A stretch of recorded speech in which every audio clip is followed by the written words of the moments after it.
तो भाई आज की वीडियो की शुरुआत में ही मैं आपका पूरे तरीके से दिल तोड़ना चाहूंगा, क्योंकि भाई बीसीसीआई वालों ने दिल तोड़ा है तो मेरा फर्ज बनता है ना कि मैं वो बात आपको बता के आपका भी दिल तोड़ूं। नहीं।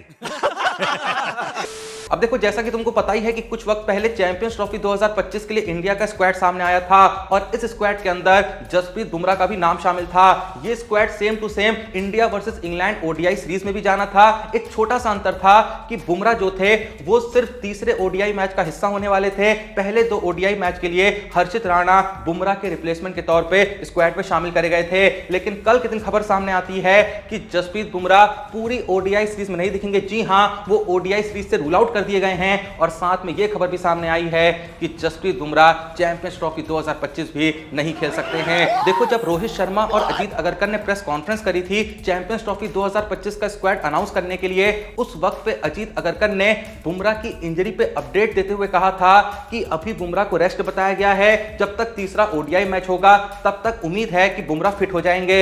लेकिन अब जहां कल के दिन बुमराह को अचानक से ओडीआई सीरीज से बाहर कर दिया गया है, भाई बहुत सी रिपोर्ट्स ये दावा कर रही हैं कि इसीलिए उनको बाहर किया गया है क्योंकि उनकी इंजरी इतनी ज्यादा सीवियर हो रखी है कि उनको ओडीआई सीरीज में खिलाने का इंडियन टीम रिस्क नहीं ले सकती। और माना जा रहा है कि चैंपियंस ट्रॉफी 2025 में इसी इंजरी के चलते शायद बुमराह ना खेल पाएं। अगर ऐसा हुआ तो भाई इंडिया के तो लगने वाले हैं। ऑलरेडी सिराज टीम में शामिल नहीं है। मोहम्मद शामी वैसे नहीं दिख रहे हैं जैसे वो एक वक्त पे दिखा करते थे, और जो हमारा तुरुप का एक है जसप्रीत बुमराह, वो भाई खेलेगा ही नहीं। अरे देवा, ये गड़बड़ है बाबा।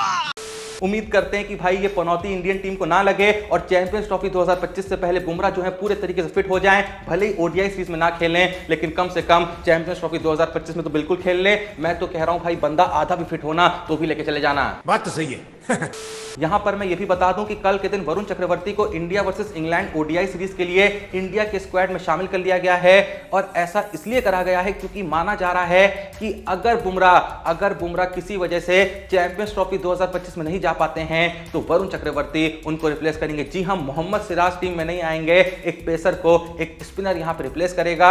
अब देखो भाई, मुझे इससे कोई बहुत बड़ी शिकायत नहीं है, क्योंकि जिस तरीके से वरुण चक्रवर्ती पिछली सीरीज में परफॉर्म करके आए हैं, पिछली सीरीज यानी साउथ अफ्रीका के खिलाफ जो टी20 सीरीज हुई थी, वहां भी जिस तरीके से इतने ज्यादा विकेट लेके आए थे, तो भाई ट्राई करना बनता है ओडीआई में। अगर ओडीआई में भी उस तरीके की परफॉर्मेंस दे जाए तो क्या पता चैंपियंस ट्रॉफी 2025 में यही कुछ कमाल कर दें। मैं यहां पे फिर से याद दिला दूं कि पिछली इंडिया वर्सेस इंग्लैंड टी20 सीरीज में वरुण चक्रवर्ती 14 विकेट लेके आए हैं, 9.86 की एवरेज और मात्र 7.6 की इकोनॉमी से। अगर आप में से किसी के मन में यह ख्याल आ रहा है कि यार वरुण चक्रवर्ती टी20 में तो अच्छी कराते हैं, तो क्या इसका मतलब ओडीआई में भी अच्छी कराएंगे, तो यहां पे मैं आपको यह भी बता दूं कि हाल ही में जो विजय हजारे ट्रॉफी खेली गई थी, जो कि ओडीआई फॉर्मेट में खेली जाती है, 50 ओवर के मैचेस होते हैं, वहां Varun Chakravarthy third highest wicket taker रहे थे। उन्होंने मात्र 6 मैचेस खेले थे, उसके बावजूद भी उन 6 मैचों में वो 18 विकेट लेके आए थे, मात्र 12.72 की बॉलिंग एवरेज से। जी हां, सबसे बेहतरीन बॉलिंग एवरेज उस विजय हजारे ट्रॉफी के अंदर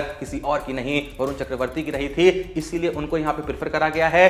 सिर्फ टी20 सीरीज की परफॉर्मेंस के बेसिस पे उनको स्क्वाड में नहीं ले जा रहे हैं। आप लोग का इस डिसीजन के बारे में क्या सोचना है? क्या आपको लगता है वरुण चक्रवर्ती ओडीआई टीम में फिट बैठ सकते हैं, वो टी20 वाला कमाल ओडीआई में भी कर सकते हैं? किस किस को ऐसा लगता है या फिर किस किस को ऐसा नहीं लगता है, भाई जाके कमेंट सेक्शन में बता दो। इससे आगे बढ़े तो भाई, जहां कल से शुरुआत होनी है भारत और इंग्लैंड के बीच खेले जाने वाली 3 ओडीआई मैच की सीरीज की, तो भाई इसकी तैयारी इंडियन टीम ने शुरू कर दी है। कल के दिन इंडियन टीम की कुछ फुटेजेस हमारे सामने आई नेट्स प्रैक्टिस से, जिसमें सभी प्लेयर्स प्रैक्टिस करते हुए दिख रहे हैं, लेकिन यहां भी शुभमन गिल और विराट कोहली अलग ही तफरी काटते हुए नजर आ रहे हैं। कोहली भैया तो बीच बीच में अपने एप्स भी फ्लॉन्ट कर रहे थे, लेकिन कोहली भैया को मैं बताना चाहूंगा कि देखो कोहली भाई, पता है कि आपकी फिटनेस पीक पे है, आपके सारे बिस्कुट हमको दिखते हैं, लेकिन अब वो वक्त जा चुका है कि हम ये कहते रहें कि बंदा एकदम फिट है। क्या फिटनेस है इस एज में भी? अब एप्स फ्लॉन्ट करके कुछ नहीं होगा, थोड़े से रन्स भी फ्लॉन्ट करने पड़ेंगे। अच्छा लगता है मुझे, बहुत मजा आता है।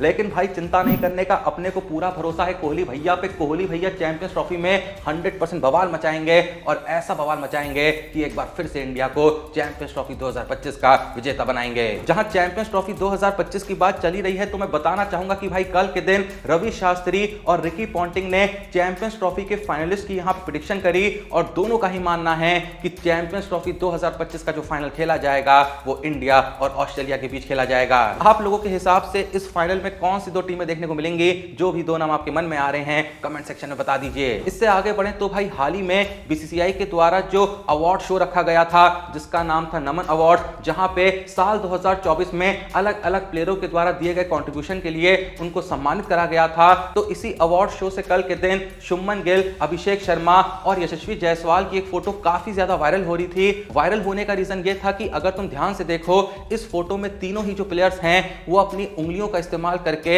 एक अलग अलग नंबर दिखा रहे हैं। जैसे कि जायसवाल जो है वो 2 उंगली दिखा रहे हैं, अभिषेक शर्मा 1 उंगली दिखा रहे हैं और शुभमन गिल 3 उंगली दिखा रहे हैं। तो यहाँ पे अगर तुम थोड़ा सा दिमाग लगाओ तो ये तीनों ही प्लेयर्स जितनी जितनी उंगलियां दिखा रहे हैं असल में ये इंडिया के लिए उतने ही फॉर्मेट्स खेलते हैं। जैसे कि जायसवाल 2 उंगली दिखा रहे हैं तो अब तक उन्होंने इंडिया के लिए 2 फॉर्मेट खेले हैं, एक हो गया टेस्ट, एक हो गया T20। वहीं अभिषेक शर्मा 1 उंगली दिखा रहे हैं, वो 1 फॉर्मेट खेलते हैं T20। गिल दिखा रहे हैं 3 उंगलियां क्योंकि वो तीनों फॉर्मेट खेल चुके हैं, फिर चाहे वो T20 हो, फिर चाहे वो ODI हो, फिर चाहे वो टेस्ट हो। खैर जायसवाल से याद आया कि कल के दिन एक बार फिर से बंदे ने पूरे देश का नाम रोशन कर दिया क्योंकि कल के दिन यशस्वी जायसवाल फीचर हुए फोर्ब्स इंडिया के फ्रंट कवर पे। इससे आगे बढ़ते हुए अब मैं आपको एक फुटेज दिखाने वाला हूं जिसे देख के आपका दिल खुश हो जाएगा। इस फुटेज में God of cricket, master blaster Sachin Tendulkar nets practice करते हुए दिख रहे हैं। अगर आप सोच रहे हैं कि इस समय सचिन तेंदुलकर आखिर नेट्स प्रैक्टिस क्यों कर रहे हैं तो भैया 22 फरवरी से शुरुआत होनी है इंटरनेशनल मास्टर लीग की, जहां पे बहुत से बड़े बड़े जो रिटायर्ड क्रिकेटर्स हैं, जो रिटायर्ड लेजेंड्स हैं, वो यहां पे भैया क्रिकेट खेलते हुए देखने को मिलेंगे। फिर चाहे वो सचिन तेंदुलकर हो, युवराज सिंह हो, जेपी ड्यूमिनी हो, उपुल थरंगा हो, संगकारा हो, क्रिस गेल हो, मखया नितनी हो, मॉन्टी पानेसर हो, ब्रायन लारा हो और भैया एबीडी विलियर्स भी इस इंटरनेशनल मास्टर लीग में खेलते हुए देखने को मिलने वाले हैं साउथ अफ्रीका चैंपियंस टीम से। तो 22 फरवरी की तारीख अपने कैलेंडर पे मार्क कर लो। हम माना कि चैंपियंस ट्रॉफी 2025 भी चल रही होगी, लेकिन भाई इतने बड़े बड़े प्लेयर्स एक बार फिर से खेलते हुए देखने को मिलने वाले हैं, इनको देखना मिस थोड़ी कर देंगे। चलिए नेक्स्ट अपडेट की तरफ। तो जैसा कि मैंने अभी कुछ देर पहले बताया कि बुमराह जो है वो शायद हमें चैंपियंस ट्रॉफी 2025 में देखने को ना मिले, साथ मैंने ये भी बताया कि मोहम्मद सिराज ऑलरेडी नहीं है, तो भाई इससे बहुत बड़ा नुकसान हो सकता है इंडियन टीम को। तो भाई इसी चीज को लेकर कल के दिन मोहम्मद सिराज का इंटरव्यू होता है स्पोर्ट्स स्टार पे, जहां उनसे पूछा जाता है कि भैया आपको चैंपियंस ट्रॉफी 2025 में नहीं ले गए, इस बारे में आपका क्या सोचना है। सिराज कहते हैं कि उनका डिसीजन था, वो नहीं ले गए तो नहीं ले गए, लेकिन चिंता करने की कोई बात नहीं है, अब भी मैं टेस्ट क्रिकेट खेल रहा हूं और रेड बॉल क्रिकेट जो है वो मेरी जिंदगी है। मैं पहले भी कह चुका हूं, फिर से कह रहा हूं कि उसे खेलने के लिए मैं कुछ भी कर सकता हूं और टेस्ट क्रिकेट जो है वो मेरी सबसे बड़ी प्रायोरिटी है। कहीं ना कहीं सिराज दूसरे शब्दों में ये कहना चाह रहे हैं कि भाई देखो T20 खिलाते नहीं हो, ODI से बाहर कर दिए हो, टेस्ट को मैं पूरी शिद्दत से खेलता हूं, वहां नौटंकी ना करना। सिराज भाई चिंता मत करिए, कुछ वक्त रुक जाइए, आप ODI में भी आएंगे, क्या पता T20 में भी आ जाएं और टेस्ट में तो आपको खेलना ही है क्योंकि शामी भाई इंजर्ड होते रहते हैं। बुमराह भाई पे इतना प्रेशर डाल दिया है कि पता नहीं कब तक खेलेंगे, तो ऐसे में सारी जिम्मेदारी आप ही पे तो है। आगे बढ़े तो भाई कल के दिन एक मशहूर पोर्टल ने RCB के कुछ मुख्य प्लेयरों का जो फेवरेट खाना है उसकी लिस्ट जारी करी, जहां बताया गया कि फिल सॉल्ट जो है उनको पसंद है सुशी, कृणाल पांड्या को पसंद है मॉक डक, रजत पाटीदार को पसंद है मल्टीग्रेन पिज्जा। मतलब इनको पिज्जा भी खाना है लेकिन पिज्जा भी मल्टीग्रेन होना चाहिए। भाई हिपोक्रेसी है ये तो।